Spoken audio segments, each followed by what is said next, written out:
गं गणपते नमः। अथ प्रधानिकं रहस्यम्। ओम सप्तशती के इन तीनों रहस्यों के नारायण ऋषि, अनुरूप चंद्र तथा महाकाली, महालक्ष्मी और महासरस्वती देवता हैं। शास्त्रोक्त फल की प्राप्ति के लिए जप में इसका विनियोग होता है। राजा बोले, भगवान आपने चंडिका के अवतारों की कथा मुझसे कही। ब्राह्मण, अब इन अवतारों के प्रधान प्रकृति का निरूपण कीजिए।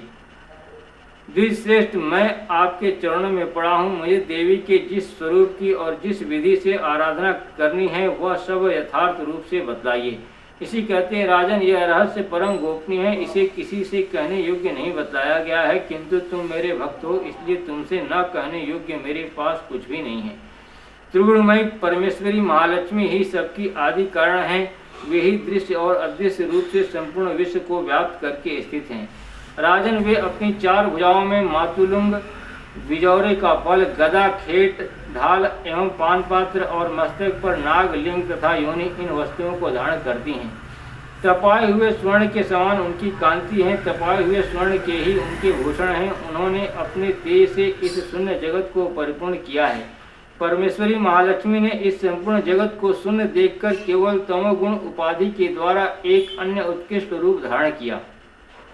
वह रूप एक नारी के रूप में प्रकट हुआ, जिसके शरीर की कांति निखरे हुए काजल की भांति काले रंग के थी। उसका श्रेष्ठ मुख दाढ़ों से शोभित था, नेत्र बड़े बड़े और कमर पतली थी। उसकी चार भुजाएं ढाल, तलवार, प्याले और कटे हुए मस्तक से शोभित थीं। वह वक्षस्थल पर कबंध धड़ की तथा मस्तक पर मुंडों की माला धारण किए हुए थीं। इस प्रकार प्रकट हुई स्त्रियों में श्रेष्ठ तामसी देवी ने महालक्ष्मी से कहा, माता जी, आपको नमस्कार है, मुझे मेरा नाम और कर्म बताइए। तब महालक्ष्मी ने स्त्रियों में श्रेष्ठ उस तामसी देवी से कहा, मैं तुम्हें नाम प्रदान करती हूँ और तुम्हारे जो जो कर्म हैं उनको भी बतलाती हूँ। महामाया, महाकाली, महामारी, क्षुधा, तृषा, निद्रा, तृष्णा, एक वीरा, काल रात्रि तथा दुरत्या, ये तुम्हारे नाम हैं जो कर्मों के द्वारा लोक में चरितार्थ होंगे। इन नामों के द्वारा तुम्हारे कर्मों को जानकर जो उनका पाठ करता है वह सुख भोगता है। राजन, महाकाली से यूं कहकर महालक्ष्मी ने अत्यंत शुद्ध सत्व गुण के द्वारा दूसरा रूप धारण किया, जो चंद्रमा के समान गौर वर्ण था। वह श्रेष्ठ नारी अपने हाथों में अक्षमाला, अंकुश, वीणा तथा पुस्तक धारण किए हुए थी। महालक्ष्मी ने उसे भी नाम प्रदान किए। महाविद्या, महावाणी, भारती, वाक, सरस्वती, आर्या, ब्राह्मी, कामधेनु, वेद गर्भा और धीश्वरी, बुद्धि की स्वामिनी, ये तुम्हारे नाम होंगे। तदंतर महालक्ष्मी ने महाकाली और महासरस्वती से कहा, देवियों, तुम दोनों अपने अपने गुणों के योग्य स्त्री पुरुष के जोड़े उत्पन्न करो। उन दोनों से यूं कहकर महालक्ष्मी ने पहले स्वयं ही स्त्री पुरुष का एक जोड़ा उत्पन्न किया। वे दोनों हिरण्यगर्भ, निर्मल ज्ञान से संपन्न, सुंदर तथा कमल के आसन पर विराजमान थे। उनमें से एक स्त्री थी और दूसरा पुरुष। तत्पश्चात माता महालक्ष्मी ने पुरुष को ब्राह्मण, विधे, विरंचे तथा धाता इस प्रकार संबोधित किया और स्त्री को श्री, पद्मा, कमला, लक्ष्मी इत्यादि नामों से पुकारा। इसके बाद महाकाली और महासरस्वती ने भी एक एक जोड़ा उत्पन्न किया। इनके भी रूप और नाम मैं तुम्हें बतलाता हूँ। महाकाली ने कंठ में नील चिन्ह से युक्त लाल भुजा, श्वेत शरीर और मस्तक पर चंद्रमा का मुकुट धारण करने वाले पुरुष को तथा गोरे रंग की स्त्री को जन्म दिया। वह पुरुष रुद्र, शंकर, साड़ू, कपर्दी और त्रिलोचन के नाम से प्रसिद्ध हुआ तथा स्त्री के त्रयी, विद्या, कामधेनु, भाषा, अक्षरा और स्वरा ये नाम हुए।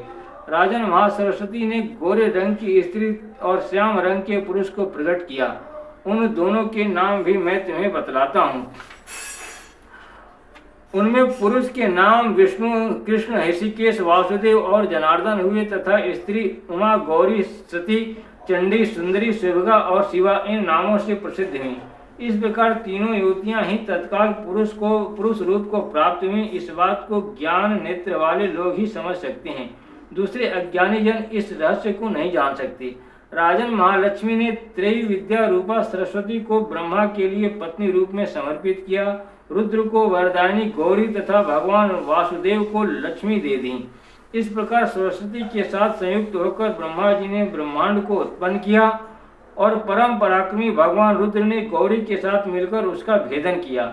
राजन, उस ब्रह्मांड में प्रधान महत्त्व आदि कार्य समूह पंच महाभूतात्मक समस्त स्थावर जंगम रूप जगत की उत्पत्ति हुई।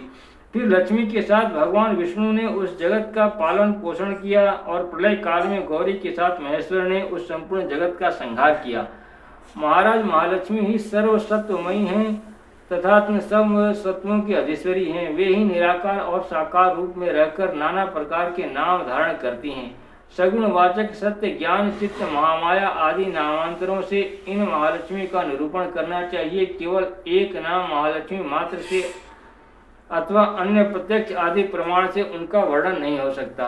ओम ओम ऐं ह्रीं क्लीं चामुंडा विच्चे स्वाहा।